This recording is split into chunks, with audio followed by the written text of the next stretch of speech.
Hello, everybody. My name is Benny Rachmanov, CEO of iShook. This is our first episode, and we're going to be talking about one of the key newses that occurred today, and that's specific with the whistleblower. Now, this whistleblower is obviously a whistleblower that is very crucial to maybe the ultimate takedown of Facebook and Mark Zuckerberg.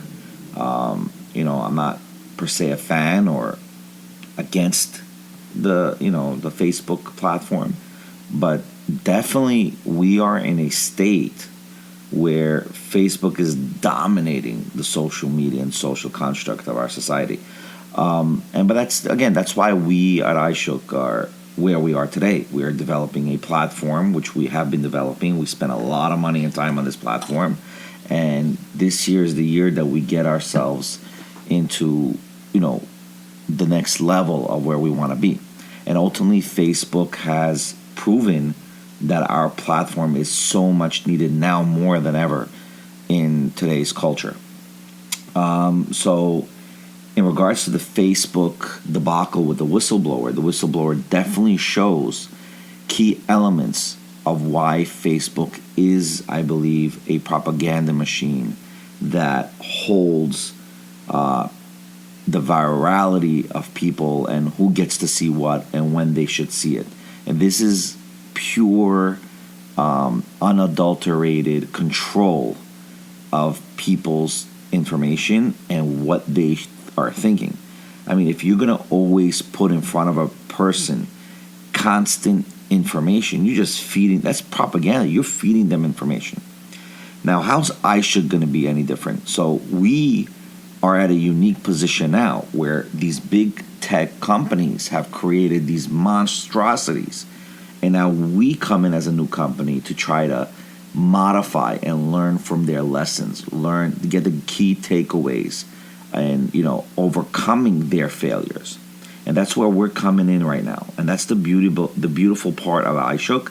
In many ways, people ask, "Oh, Benny, why didn't you get viral before? Where are you at now?" I'm like, listen, this is the time. This is where we are at iShook. iShook in itself is the platform that, with integration of blockchain technology, integration of ebook content, integration of our own blockchain technology, where we have our hybrid blockchain with our social media, and hopefully our big release of iShook Core. We're doing a soft launch right now with iShook Core. And iShook Core itself is the future of social media, where posts and information are publicly seen.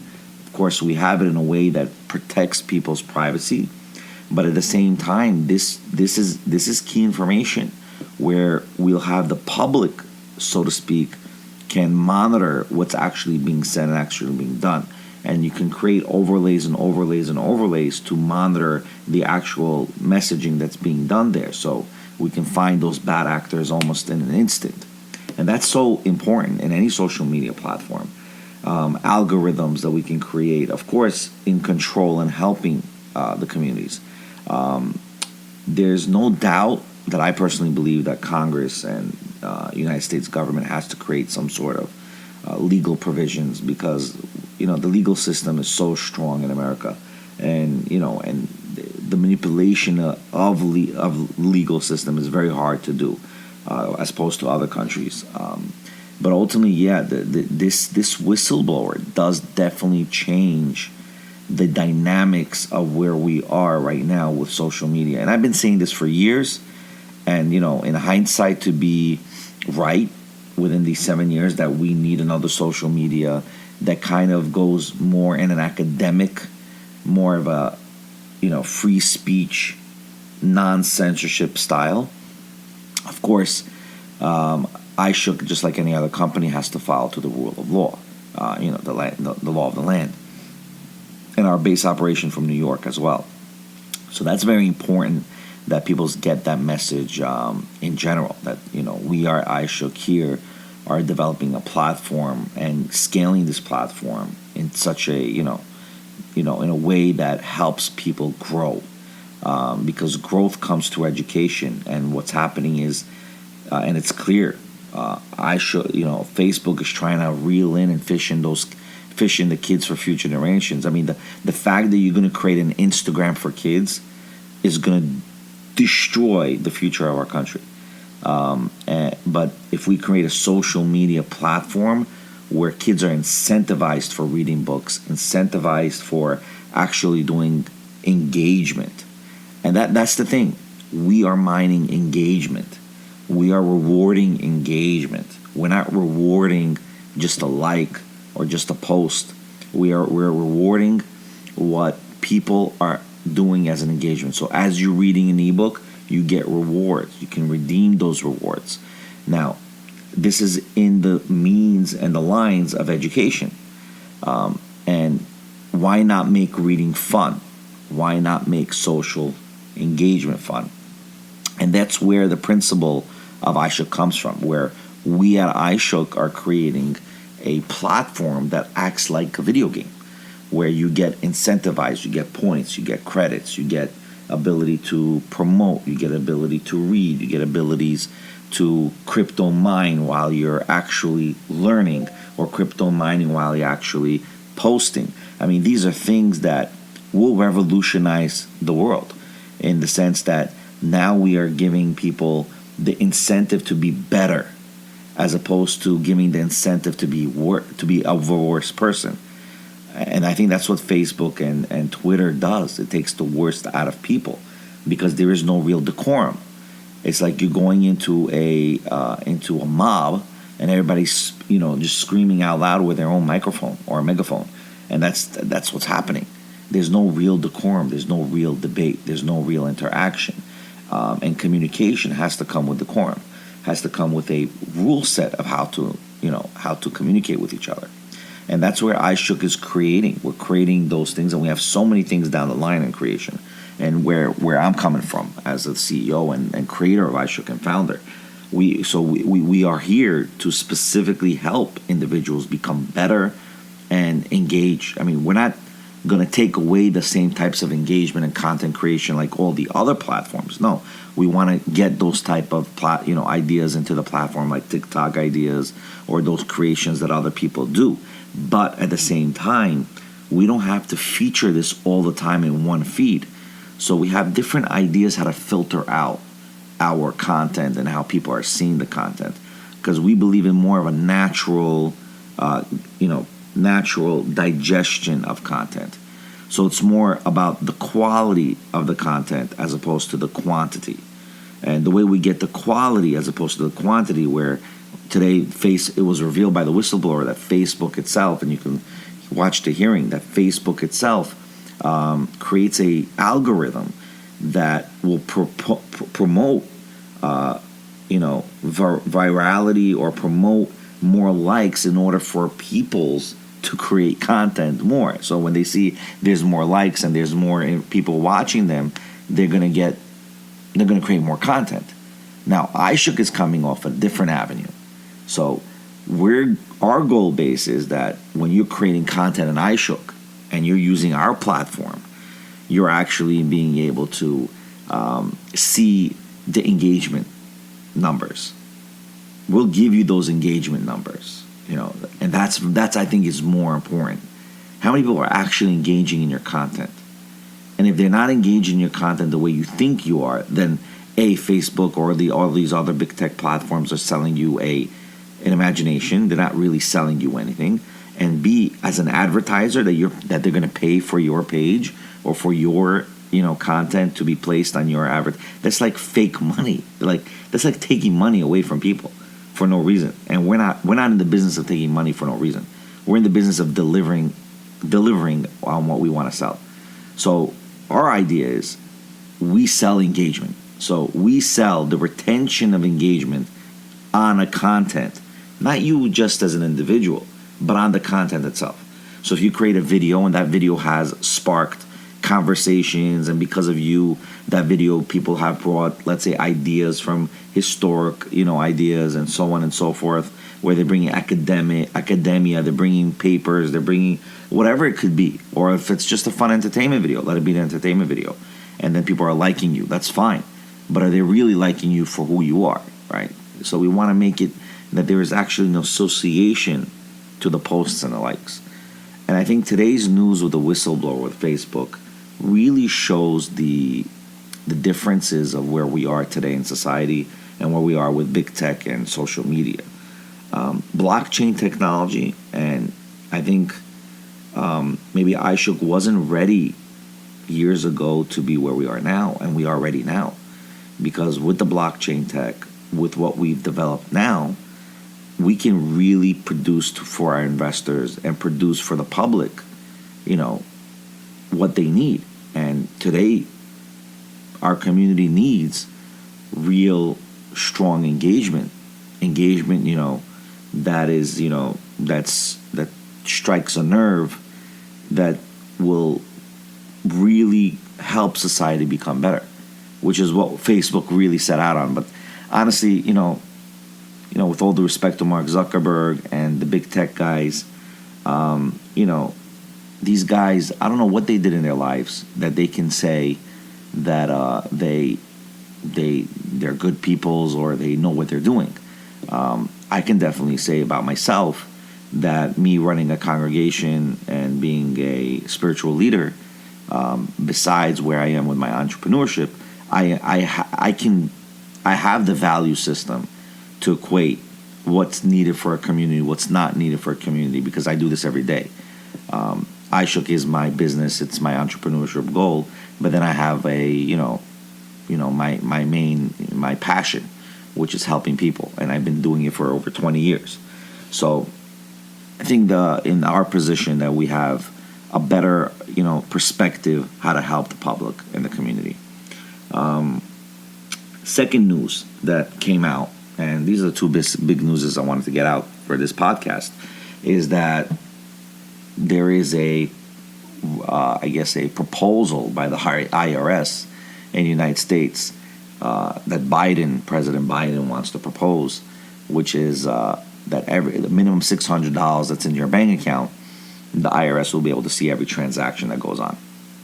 This is exactly why cryptocurrency exists. Cryptocurrency exists because of the centralized Big Brother monitoring of people's financing, life, and general. I mean, the whole COVID vaccine issue and the whole COVID disease issue, the pandemic, in itself was I think, for sure, without a doubt, over-exaggerated. I remember from the beginning when the pandemic began, there were studies saying, one second, why are we shutting down the government?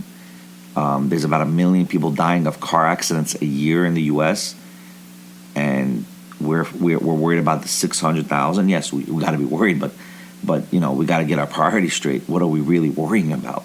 We're worrying about X, but not Y.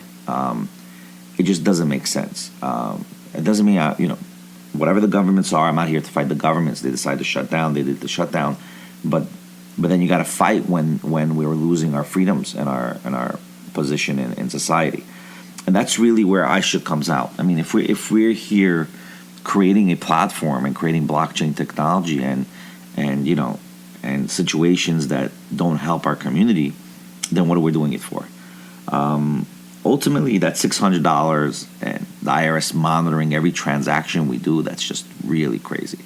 I mean, that just makes Bitcoin and Ethereum and all these others, Bitcoin Cash, and all these other platforms, like basically a savings account. I always tell people, if you're going to invest in cryptocurrency, don't look at it as an investment. Just look at it as a savings account. Put your money there. You can lose money, but just double down on the loss if it happens to be. So if it ends up going to $2,000, let's say you bought Bitcoin Cash at $600, it goes up to $1,000, $1,500, sell it, you made your profit. But then put back whatever your principal was and put it back into the account. And then now you have your cryptocurrency, as a savings account. And then your money always goes up. I mean, how much percentages do you grow on a savings account? Just the opposite. You lose literally 4% a year now. With the inflation numbers, you're losing so much more. I mean, that's just my perspective. You should always definitely get, your own financial advice, but that's how I look at it, in my perspective. I mean, we're going to do other podcasts explaining how iShook and SHK token the Ethereum-based token, ERC20 token, really relates to society in regards to our actual interaction with our social media platform.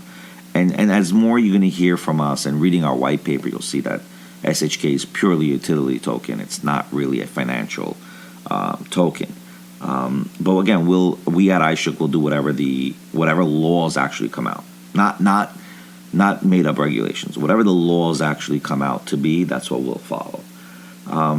In regards to the Big Brother issue, I'm glad that there is cryptocurrency. I'm glad that you have an avenue where we don't have to be subject to governments. Big government is not something I believe in. Never has it been that government should be the source of my morality. I mean, I don't go to the Capitol or any Capitol building to pray to God. That's not the place. That's not my church. That's not my synagogue. That's not my mosque. I mean, that's not what it is. That's not the place for it. Government is there to secure law and order and secure people's ability to live and to progress and to overcome. They're there to protect us in a sense. That's why we pay the taxes. So in the financing end, the fact that they're going to be like a big brother, it kind of makes me like a police state. My feeling becomes like a police state when it comes to this proposal by Biden.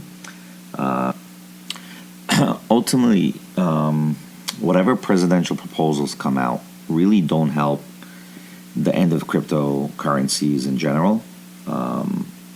Trump and his previous administration was not crypto friendly.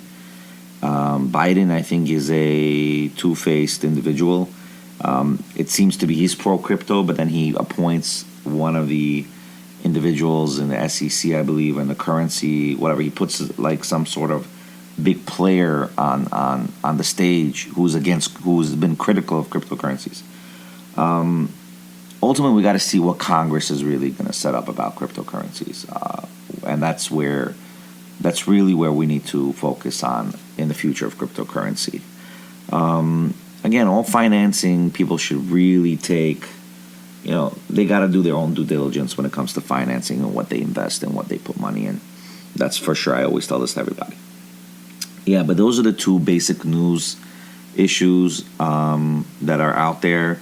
I definitely want to, we're definitely going to do more of these podcasts, more of these messagings, in order to kind of educate the peoples where we at iShook and what is really going on in the community or in the culture that, both in the state and both in the lawmaking, that really will change the direction of cryptocurrency. Now, the third message that I want to talk about is China and China's banning of cryptocurrency. Now, this is a very funny thing, and it's very, China's, I was in China. China has to have a communist country. I mean, how else will you take care of 1 billion people there? I mean, look what's happening in America with only 300 million. I mean, look what's going on. It's like crazy. It doesn't mean, again, that I agree with the brutality and the inhumane concentration camps that are known to actually exist in China. That's not what I'm trying to say. But what I'm definitely saying is that, it's not easy to manage 1 billion people. That's for sure. But China, as a world stage, player when it comes to cryptocurrency and financing, is something that we really need to take in consideration. I mean, I think China, without a doubt, has reached many of its goals of being one of the top superpowers in the world, in the globe. And we got to give respect for that. I mean, there is no righteous man without sin, right? I mean, that's just the reality. I mean, America has done their wrong, and every superpower has done their shtick, whether good for bad. But it's not in our place as individuals to, now stand in the global stage. We got to change. I mean, first change your own communities. I mean, that's the reality. Change what you could change, and just be a change in the whole society. So the more people you can get to change, the more people you can get to do better. That's awesome. But China's for sure attack at cryptocurrency is a cultural attack. People are not understanding it. This ban on Bitcoin is not a ban on Bitcoin. It's a ban on a threat that China feels with cryptocurrency. There's no doubt about it in my mind. China, and based on many, financial players and financial, pundits, China is a currency manipulator, and China's currency, and China sees their advancement in becoming a global superpower to surpass the United States of America is surpassing the US dollar. So if China's currency can surpass the US dollar, then for sure, then that's their goal. Now, cryptocurrency doesn't help China surpass the US dollar. Cryptocurrency only makes the blockchain strong. It doesn't make China's currency strong. You understand? So there's no way that they're going to let cryptocurrency like Bitcoin and Ethereum become the main center of what's it called of their whole financial apparatus. If Venezuela accepts Bitcoin right now as their currency, Venezuela is a third world country almost. You know what I mean? You're telling me a third world country like Venezuela or Ukraine, those countries that are accepting cryptocurrency, and China's going to say, yeah, we're going to accept cryptocurrency to be our main point of transactions? Are you kidding me? No way. They want to be the powerhouse that controls the money in the globe. All right? They're already the powerhouse when it comes to the military. So they want to be the powerhouse when it comes to money control in the globe. And that's what America is. America today is the powerhouse player when it comes to SWIFT and when it comes to banking warfare. Today there is no more war in a sense the way war used to be. Today, since everybody's interlinked or hyperlinked with the United States of America, that means with the U.S. dollar, because that's the blessing that the United States of America has, is the U.S. dollar value. That value becomes the power that creates America in order to create economic warfare, where Russia is decimated because of the sanctions. Iran is decimated because of the sanctions. These are key points for us to understand. And by the way, I personally believe, in many ways, this derailment of inflation of the U.S. dollar, it just weakens the United States of America in so many ways in the national stage. But all right, that's already too big for me to know what's going on and how that will play out. Not a prophet, but people's got to take that in consideration. And I think these three big major news is Facebook, whistleblower, that $600 minimum monitoring of the IRS and the actual monitoring of detailed transactions of citizens of the United States. That's crazy. And then you have China's ban on cryptocurrency. All these 3 points are key points. I'll leave it out with that. Have a good day. I wish you the best. And look up our YouTube channel. You'll see it in our description on our podcasts. Just check us out. We got a YouTube channel. You get more information about us there. You got our websites. And sign up at iShook.com social media platform. And enjoy. Be well.